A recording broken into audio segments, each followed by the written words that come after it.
Brooke, here, Barrowlands, iconic, and you're coming to do your first headline show here. How are you feeling? I'm absolutely buzzing. The nerves haven't quite hit me yet, which is almost worrying, but I'm not going to deep it too much. I'm just genuinely so excited. I mean, it's one of those places, isn't it, that everyone wants to be at?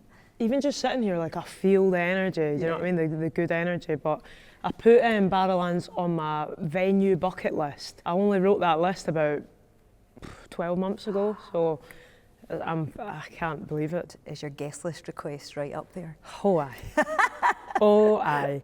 What do you think young Brooke would think of this Brooke about to stand on that stage? I think she'd just tell you shut up. I think she'd say you're lying. Young Brooke was a lot more pessimistic than older Brooke, so she'd probably find this very hard to believe.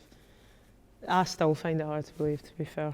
I feel a bit like a proud mum, because one of the lovely things on this show is that we get to follow people right from the start of their career. And it feels like your new album is the perfect place. It's exactly where you want to be. Tell me about how it's all come together. The industry can be quite fickle and it's ever changing, so it can be quite hard to keep up and sort of give yourself the credit in the industry for your progression and development.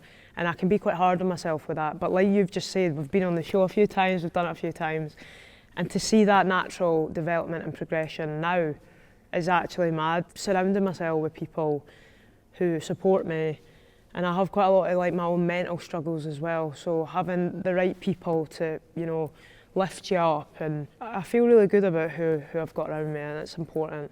Dancing at the Edge of the World, it is a brilliant album, but it sounds ridiculous, but it feels very you. And we really got to see that because you made a really nice behind the scenes documentary about the making of it. Tell me a bit about the process and where you did make it. So we made the album in Kempston Street in Liverpool, and it wouldn't have been made anywhere else, to be honest. I started my career in Liverpool, got to do the debut album there. I needed that. I need it in a mad way. It definitely saved my life. I've just had a mad few years, and in the best way, but in some really, really dark, bad ways as well. The older I get, the more easier it is and more open I am to talking about it, because I've had now people coming up to me and saying, well, that helped me when you spoke about this. Has music been an amazing thing for you to express yourself and help you then through these kind of darker times? Totally. I mean, I wanted to do it a little bit different. I wanted to try and write a little bit different through somebody else's perspective, because my life is pretty good at the minute, to be honest. And I said once upon a time, oh, I'm worried for the day that, you know, my life's good because I'll have nothing to write about.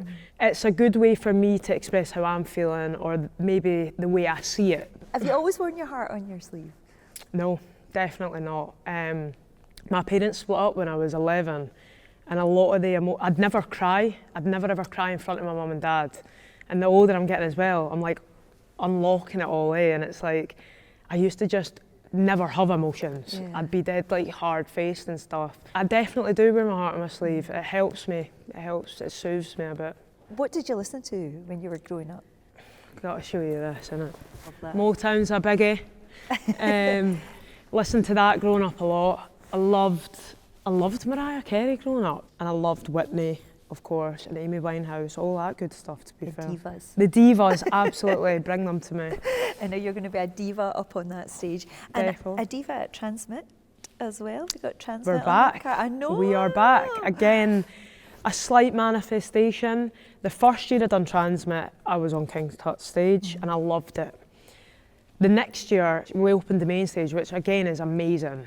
So I really was not expecting to even go back to Transmit for a couple of years. So then to hear I'm doing King Tut stage, penultimate to the headliner. That's amazing. It's just, again, mad, so tick and buzzing. Have you done Glastonbury? I've done that my first year of gigs, so I am doing Glastonbury again, which is amazing. Whereabouts? We're doing the Avalon stage this time, but the first time I done Glasgow, didn't appreciate it enough at all, to be honest. So now I'm going to really just enjoy it and give myself one of them, because it's, you know what I mean? It's massive, aye. After tour, after festivals, what's the plan? I want to start writing an album too, to be honest. I'm sort of wanting to fly somewhere though and book a nice big house and just write. But first, Barrowlands, one thing to ask, can we come to the after party? Oh aye, doors open, doors open.